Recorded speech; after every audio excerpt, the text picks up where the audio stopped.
சில நாளைகளுக்கு முன்னாடி பார்த்தோம் அப்படின்னா 29 வருடமா ஒருத்தருக்கு போர் முடிஞ்சது கூட தெரியாம காடுகளுக்குள்ள பதுங்கி இருந்தாருன்னு ஒரு வீடியோ போட்டிருந்தோம். அதே மாதிரி சிமிலரா ஒரு நபர், அவரும் ஜப்பானை சேர்ந்தவர் தான், பார்த்தோம் அப்படின்னா கிட்டத்தட்ட 30 வருடம் பார்த்தோம் அப்படின்னா போர் முடிஞ்சது தெரியாம இந்தோனேசியால இருக்கக்கூடிய ஒரு தீவுகளோட அடர்ந்த காட்டுப்பகுதிக்குள்ள இருந்திருக்காரு. இதுக்கு முன்னாடி பார்த்தா ஹிரோனோ ஒனோடாக்கு கூட உதவியா 3 பேர் இருந்தாங்க.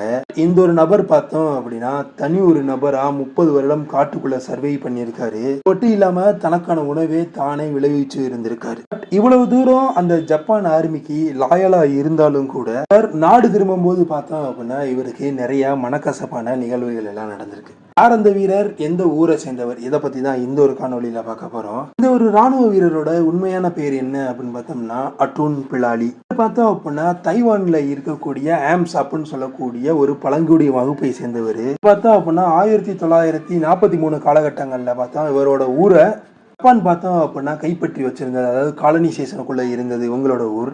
ஒரு பழங்குடி மக்கள் பார்த்தோம் அப்படின்னா ஃபாரஸ்ட் வார்ஃபேர்ல ரொம்பவுமே நிபுணத்துவம் பெற்றவராக இருந்திருக்காங்க. அது மட்டும் இல்லாமல் இவங்களை நம்ம வச்சுக்கிட்டோம் அப்படின்னா எங்கெங்கெல்லாம் ஃபாரஸ்ட் வார்ஃபேர் நடக்குது இவங்களை நம்மளை பயன்படுத்திக்கலான்னு ஜப்பானீஸ் ஆர்மி பார்த்தோம் அப்படின்னா இவங்களுக்குன்னு தனி ஒரு யூனிட் ஆரம்பிக்குது. அதோட பேர் என்ன அப்படின்னு பார்த்தோம்னா டகாசகோ வாலண்டரி யூனிட்னு ஒரு யூனிட் ஆரம்பிச்சு இங்க இருக்கக்கூடிய பழங்குடியின வீரர்களெல்லாம் பார்த்தோம் அப்படின்னா ஜப்பானோட ராணுவ வீரர்களா கன்வெர்ட் பண்றாங்க. இப்படி கன்வெர்ட் பண்ணும்போது பார்த்தோம் அப்படின்னா அவர்களுக்கு பேரும் வைக்கப்படுது. இந்த ஒரு அட்டூன் பிலாலிக்கு வைக்கப்பட்ட பேர் என்ன அப்படின்னு பார்த்தோம்னா டிரோ நக்குமுரா அப்படின்ற மாதிரி பேர் வைக்கப்படுது. இவர் பேர் வைக்கப்பட்டு இவர் எங்க அனுப்பப்படுறாரு அப்படின்னு பார்த்தோம்னா இப்போ இந்தோனேசியா இருக்கக்கூடிய தீவுகளுக்கு பார்த்தோம் அப்படின்னா அவரை அனுப்பி வைக்கிறாங்க. அந்த தீவுகளோட பேர் என்ன அப்படின்னு பார்த்தோம்னா மொரட்டாய்னு சொல்லப்படுது. இந்த மொரட்டாய் தீவுகளுக்குள்ள இவர் அனுப்பி வைக்கப்படுறாங்க. மொரட்டாய் தீவு பார்த்தோம் அப்படின்னா அந்த ஒரு காலகட்டத்தில் டச் ஈஸ்ட் இண்டீஸ்ன்னு சொல்லக்கூடிய ஒரு ஊரா இருந்திருக்கு. இதை பார்த்தோம் அப்படின்னா ஜப்பானீஸ் ஆக்குப்பை பண்ணி வச்சிருக்காங்க. நக்குமுராவை பார்த்தோம் அப்படின்னா 1943களுக்கு அந்த ஐலாண்ட்ல அனுப்பி வைக்கிறாங்க. பட் 1944 பார்த்தோம் அப்படின்னா அமெரிக்க ராணுவ படையும் ஆஸ்திரேலியா ராணுவ படையும் பார்த்தோம் அப்படின்னா அந்த தீவுகளுக்குள்ள இறங்குது. தீவுகளுக்குள்ள இறங்கி நிறைய போர் செஞ்சு இருக்கக்கூடிய ஜப்பான் இன்ஃப்ராஸ்ட்ரக்சர் எல்லாம் பார்த்தோம் அப்படின்னா கபலீகரம் பண்ணுது.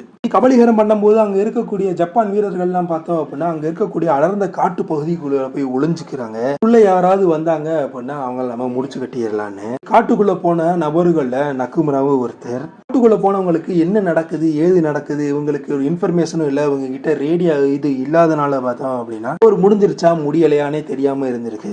இவங்க ஒளிஞ்ச 30 வருஷத்துக்கு அப்புறமா பார்த்தோம் அப்படின்னா இந்தோனேசியன் ஏர்ஃபோர்ஸ் மீட்டெடுத்து கூட்டி வந்து ஜப்பான் எம்பசில வந்து ஒப்படைக்கிறாங்க. அதுக்கப்புறம் இவருக்கு நடந்த டிராஜடி, அது மட்டும் இல்லாம 30 வருஷம் எப்படி சர்வை பண்ணாரு எல்லாமே நம்ம ஒரு லாங் வீடியோவும் பதிவு பண்ணிருக்கோம். அதற்கான லிங்க் கீழே இருக்க டிஸ்கிரிப்ஷன் பாக்ஸ்ல கொடுக்குறேன். பத்தி நீங்க மேலும் தெரிஞ்சுக்கணும் அப்படின்னா கீழே இருக்க லிங்கை கிளிக் பண்ணி பார்த்துக்கோங்க.